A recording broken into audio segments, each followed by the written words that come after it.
لا فتى إلا علي لا سيف إلا ذو الفقار لا فتى إلا علي لا سيف إلا ذو الفقار. أعوذ بالله من الشيطان الرجيم. بسم الله الرحمن الرحيم. Assalamu alaikum wa rahmatullahi wa barakatuh. Today, in our second discussion from 110 Lessons for Life from the teachings of the Commander of the Faithful, Imam Ali, may God's peace and blessings be upon him, we want to look at a topic of the various effects that forgiveness have on people within a society.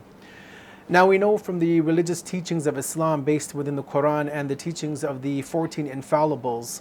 that forgiveness is one of the most noble traits that a person can have. And Allah tells us in the Quran that we should forgive and overlook the slips and faults of others just as we would like Allah to forgive our own faults. And in today's discussion, we want to look at a very specific tradition, a saying from the Commander of the Faithful, may God's peace and blessings be upon him, in which he states the following. In the same amount in which forgiveness from a vile individual debases, it has the ability to rectify the situation if from a noble person. Now, we see that this tradition actually can be read and understood in two unique and very opposite ways, actually. The first understanding of the tradition we have is that if a noble person, a respectable person, one who has virtuous moral traits, if he or she ever falls into a slip, a falter within their life, and they go to seek forgiveness from another individual, that forgiveness which they're asking for and the reciprocation of the act of them asking for forgiveness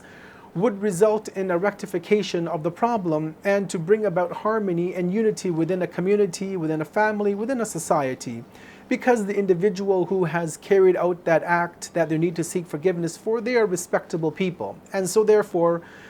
because they're recognized as such, then the people will honestly accept them and they will open-heartedly and open-handedly accept their apology because they know they are sincere, respectable individuals. But at the same time, as the tradition mentions from the Commander of the Faithful, if such a forgiveness was to be uttered by somebody who is a base, a vile individual, who doesn't respect the laws of Islam or the laws of humanity, and they feel that they can just go on and commit aggressions and commit injustices and just go and ask for forgiveness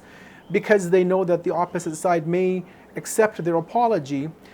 as the Imam says, that this will actually bring about nothing more than corruption into the society. So this is the first level of understanding of the hadith that we have. The second meaning of this hadith is a bit more profound, and again we see the beauty in the words of the infallibles, that their words have multiple ways to understand them. And in the second meaning, what we are able to glean from this tradition is that when a noble person commits an act of wrongdoing, they commit a sin, they hurt somebody's feelings, they do something which is not in line with the Islamic ethos, and they realize their mistake, they realize their shortcoming, and they go to that individual and they ask for forgiveness, they ask apologies for what they have done or what they had said or some action which emanated from them,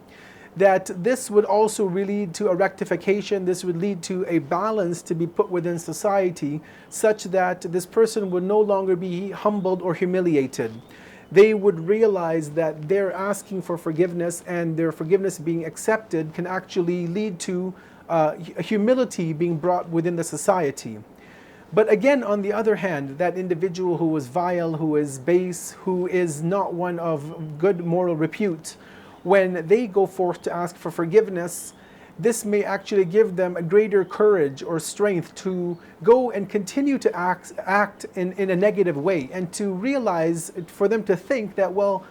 I was forgiven one time, I can be forgiven multiple times. And so rather than they trying to correct their morals, their morality, their humanness, rather than them trying to change their character, they see that anytime they ask for forgiveness, it's commonly being accepted. It's not being rejected, that they are able to easily commit a blunder,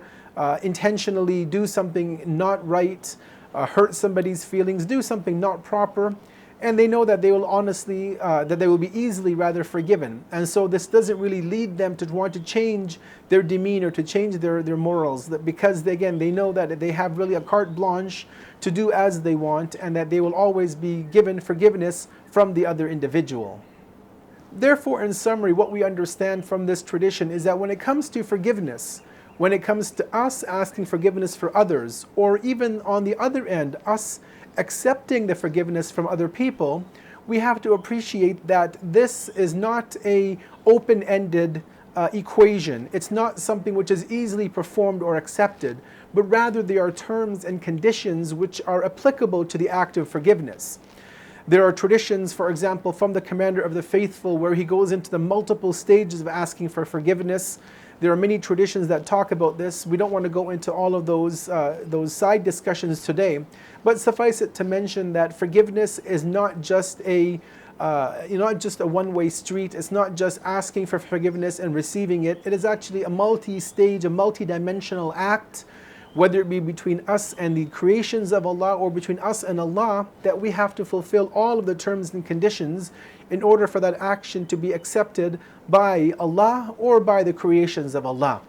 In closing, when we look at the history of Islam, we see that this is an action which has been manifest throughout the era of Islamic history. We have the prime example of the Prophet Muhammad, may God's peace and blessings be upon him and his family, that when he finally, with his noble companions, when they conquered Mecca, after being banished from the city, after being, having an economic and social and political embargo for so many years, and then being forced to migrate to Medina, when they finally moved back to Mecca and they conquered the city of Mecca, what is known as Fathul Mecca, that the Prophet, being the man of magnanimity and generosity and benevolence that he is, he gave a blanket forgiveness to all of the people of the city of Mecca. And historians show that a majority of the people, when they were given this forgiveness of the Prophet, they accepted, they humbled themselves, they were willing to ask the Prophet of Allah for forgiveness for their actions that they had done over the many years where they tried to destroy Islam and the Muslims and the community at that time. And the Prophet accepted their forgiveness. But we know from historical basis that there were some individuals, some key leaders of the tribes of Mecca who, even though they were given the opportunity, but they still continued in their belligerence, they continued in their ways of trying to subvert the religion from within, and the Prophet dealt with them in a very unique way. And he made it known that there are again times when this action of forgiveness has to be manifest in the correct way. And again, as we mentioned, that sometimes forgiveness can lead to the rectification, and sometimes forgiveness can lead to a corruption within society. So the Prophet showed us both examples in the victory of Mecca.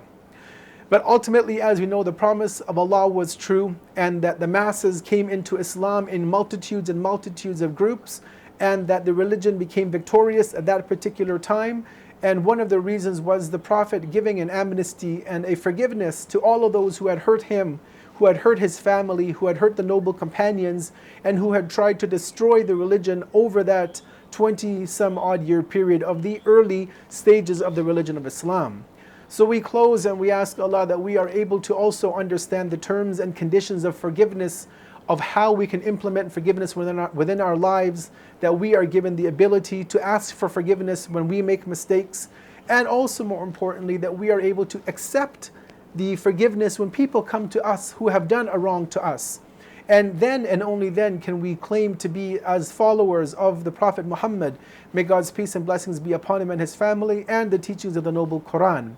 Wassalamu alaikum wa rahmatullahi wa barakatuh.